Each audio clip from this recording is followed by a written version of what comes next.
What's up, you guys? This is Rob from The Gay Guy Plays, and today on Dress to Kill, by popular demand, I'm going to be showing off my recently redone, refreshed, renovated, I don't know what to call it, Loki fashion frame. Now, I know that there are some cynics out there that are like, why do we need a fashion frame video for Loki? Why does he need skins? Why does he even need to be customized? He's invisible all the time anyway. Well, listen, Bitter Betty, I'm gonna need you to pipe down real quick, because until DE makes certain abilities recastable, in this case, invisibility, we get these flashes of brilliance where we get to take a look at our godlike Loki fashion frame. So that's what we're gonna be taking a look at today. I've got one look with the Erebus skin by, oh my god, Vulbjorn.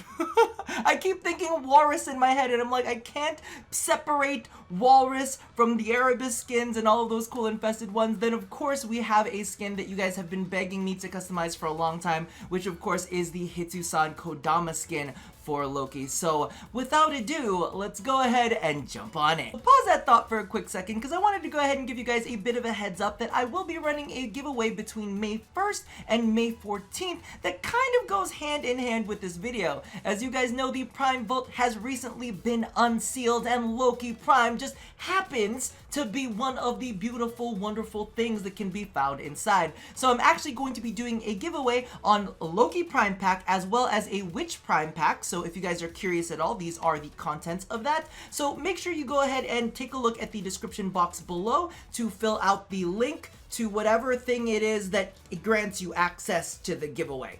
That's pretty much it. Now, let's go ahead and get dressed. Now, just a quick reminder, this is a Redux episode, which means you'll be able to find all of the color codes down in the description box below. So, kicking things off, we have the Loki Erebus skin by Vulbjorn, the walrus that is employed to do something, but I'm not quite sure what it is. However, I'm pretty sure that it is important to their identity. However, I know that what Vulbjorn is freaking amazing at is creating all of these infested skins, and namely this one for Loki, to the point that, yes honey, it is in my A slot. An infested skin in my A slot. Kind of nuts, but as many of you guys know, I'd been rocking that Loki Knave customization for quite a while. In fact, when I changed things up, I heard some people go, thank God we don't have to look at that dumbass skin anymore. Listen, I still love it. In fact, I'll go ahead and leave a link in the cards up in the corner in case some people want to revisit it. However, a change is always nice every now and then, and this one is definitely a far cry from that. Now, the reason that I really like this, aside from like the great texturing, because Loki has this really cool asymmetry to him. So when we get this organic kind of like flow that kind of like swirls on him, and the patterning is just gorgeous and beautiful, and it really kind of switches things up a lot, and I love it. One of the things that I think that Vulbjorn does with these infested skins very well is that he maps them in such a way where you can add splashes of color that, you know, aren't necessarily gaudy, but they make sense. So when I was customizing this skin, I actually wanted to do so many different things. I know y'all are like saying, this is pretty mild, Rob. This is mild. You know, yes, you dipped your toe into the infested world, but you didn't go crazy with it. Well, let me show you.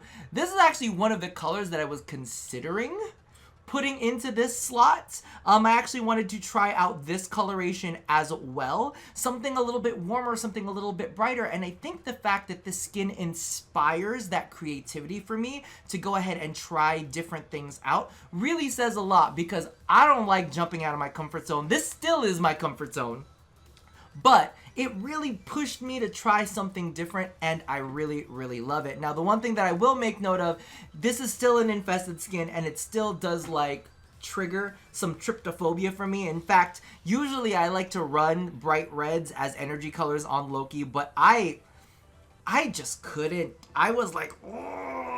Now, for those of you guys who aren't as squeamish, Hydroxate, who loves all of these pimply things, then go ahead, go full on red, but unfortunately, I could not do it. Now, what we're going to do real quick is we're going to go ahead and toggle on the prime details so that you guys can see that it's actually not too crazy out of the realms to go ahead and blend the two. However, I love the detailing on this, so I kind of want to just leave it as is. It does have like that cool brooch and a couple cool metallics added in there, and I don't think that it clashes too much with the customization that we have going. So you could have this kind of like derelict feeling Loki.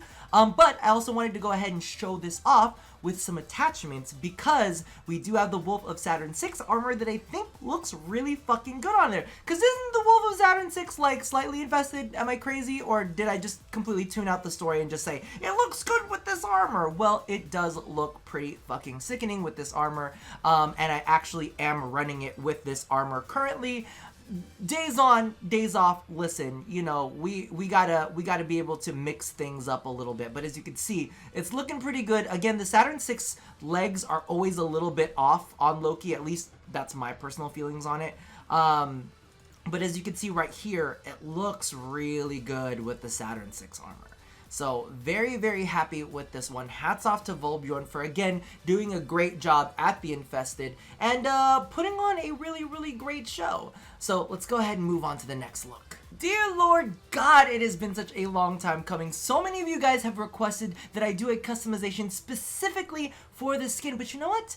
I don't think that I was prepared for something so good to happen to me, for greatness to approach my life and embrace me with open arms. But here we are now as I climb to the apex because we are taking a look at the Loki Kodama skin by Hitsusan, and as you can see, we are rocking the iconic rose gold as well as the iconic bright red energy on my Loki. However, I'm gonna hit y'all from left field with something that I actually don't like about this skin, because you guys know I have to be a truth teller and let you know exactly how it is. There is an untintable color mapping.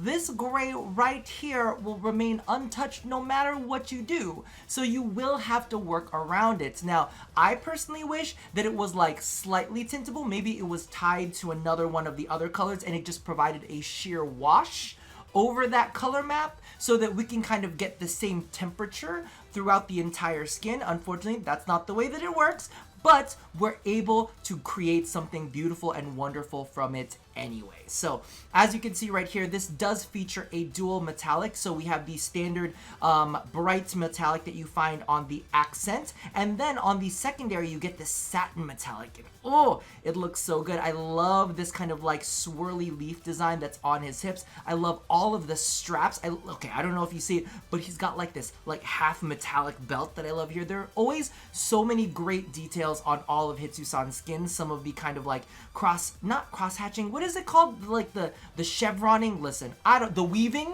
is that it? Maybe, potentially, possibly. But I know this is such a small detail, and I know that you guys don't care, but I love the color blocking on the gloves. How like his four fingers right here are like in that satin metallic, and then you have his thumb as like the, you know, kind of like dark primary color. I absolutely freaking love it. Now, of course, I've paired this with the Edo Prime armor set.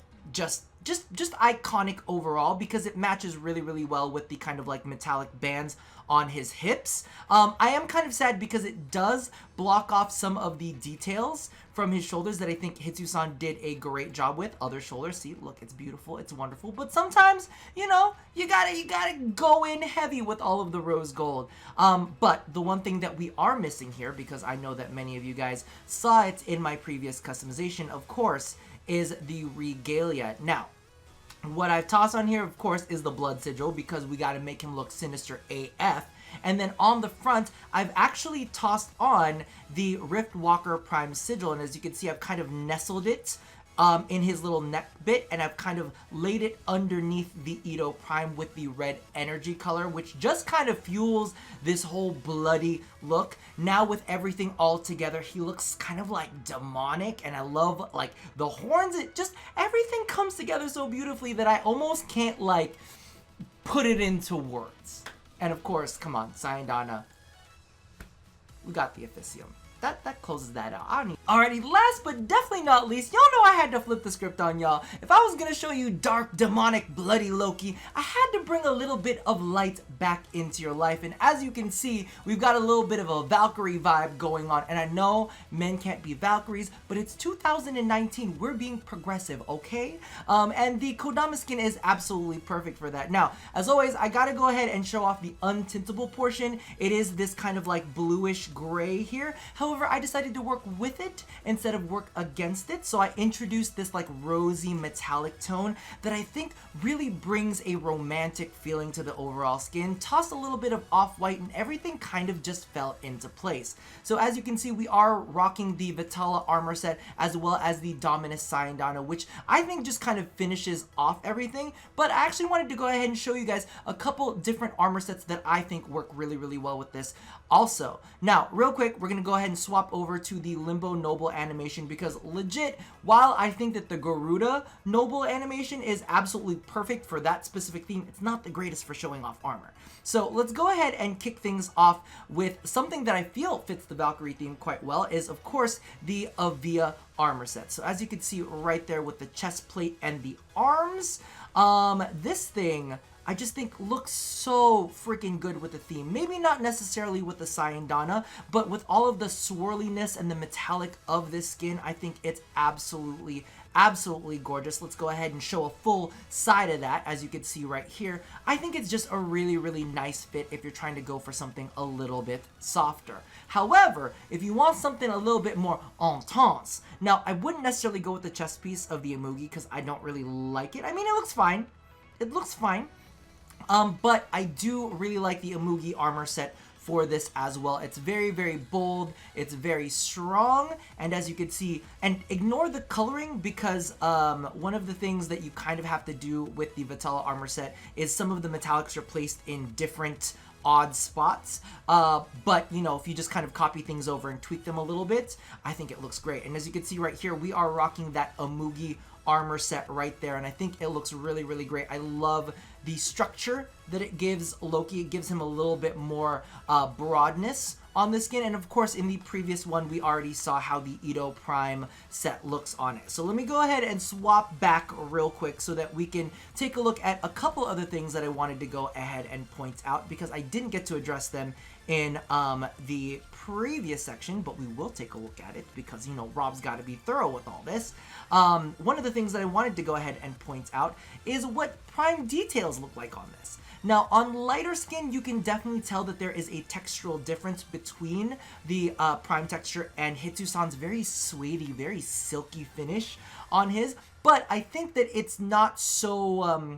it's not such a stark contrast that you couldn't rock it. It does add a little extra detail to the ends of his arms, the little brooch, and of course the metallics, but I don't necessarily love those because it covers up all of this beautiful work that you have on the thighs for Loki. So it does bum me out that that doesn't necessarily work out.